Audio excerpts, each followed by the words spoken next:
আসসালামু আলাইকুম, সবাই কেমন আছেন? আশা করছি সবাই অনেক ভালো আছেন। সো আজকে আমি যে টপিকটা নিয়ে কথা বলতে চাচ্ছি, এটা ক্রিকেটের মধ্যেই, বাট একটু আমার কাছে অন্যরকম লেগেছে। সারা বিশ্বে যেসব ইন্টারন্যাশনাল ক্রিকেট দলের নির্বাচক যারা রয়েছেন বা তাদের বোর্ডে যারা কাজ করেন, তাদেরকে কিন্তু ওই কাজের বাইরে অন্য কোনো কাজে দেখা যায় না তেমন একটা। যেমন ধরেন কমেন্ট্রিতে দেখা যায় না, বা আদার্স যে কোনো টক শো বা ভ্লগিং এসবে দেখা যায় না। বাট একমাত্র আমি বাংলাদেশেই দেখলাম যে যারা বাংলাদেশ ক্রিকেট বোর্ডের আন্ডারে চাকরি করছেন বা আছেন যারা, মানে বাংলাদেশ ক্রিকেট বোর্ডের আন্ডারে কীরকম, যেমন ধরেন যারা নির্বাচকরা রয়েছেন, তো তাদেরকে এবার দেখা যাচ্ছে তারা কমেন্ট্রি করছেন বা বিভিন্ন ব্লগ করছেন বা বিভিন্ন টক শোতে যাচ্ছেন। আনন্দ সরকারকে দেখা যাচ্ছে, হাবিবুল বাসার তো এখন নাই, কিন্তু বোর্ডে এখনও আছেন, অন্য পদে আছেন, কমেন্ট্রিতে চলে আসতেছে।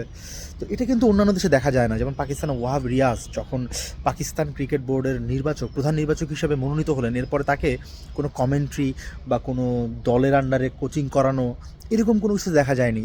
অস্ট্রেলিয়ার নির্বাচক জর্জ বেইলি, তাকেও দেখা যায়নি। বা আপনি ইংল্যান্ড বলেন, সাউথ আফ্রিকা বলেন, শ্রীলঙ্কা বলেন, আপনি কখনো দেখবেন না। একমাত্র এই রোলটা বাংলাদেশে দেখলাম। এমন দেখা গেছে আগে খালেদ মাহমুদ সুজন বিভিন্ন দলের কোচিং করিয়েছেন, আবার বোর্ডের আন্ডারও ছিলেন। আবার এখনও দেখা যাচ্ছে যে আরও অনেক কর্মকর্তারা রয়েছেন যারা বিভিন্ন দলের আন্ডারে আছেন বা তাদের কর্মকাণ্ড পরিচালনা করছেন। তো এই ব্যাপারটা একটু উইয়ার্ড।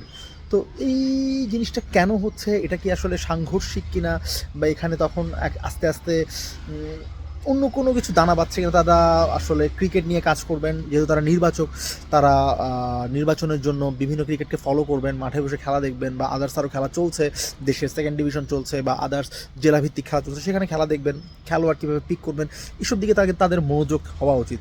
বাট ওটা কিন্তু দেখা যাচ্ছে না। তারা কমেন্ট্রি করছেন, দেখা যাচ্ছে কমেন্ট্রি প্যানেলে ৩ জন বসে থাকেন, পাশে আরেকজন কমেন্টেটর থাকেন, তাদের কথায় বায়াসড হন।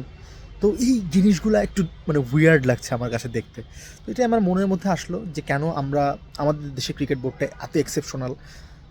ভাবলাম আপনাদের সাথে একটু শেয়ার করা দরকার। যদি এ ব্যাপারে আপনাদের কোনো মতামত থাকে, আমার ধারণাটা ভুল কিনা, যদি এরকম মনে হয় বা যদি ক্লারিফিকেশন থাকে আমাকে জানাতে পারেন আমার কমেন্টস বক্সে। সবাই ভালো থাকবেন, সুস্থ থাকবেন। আল্লাহ হাফেজ।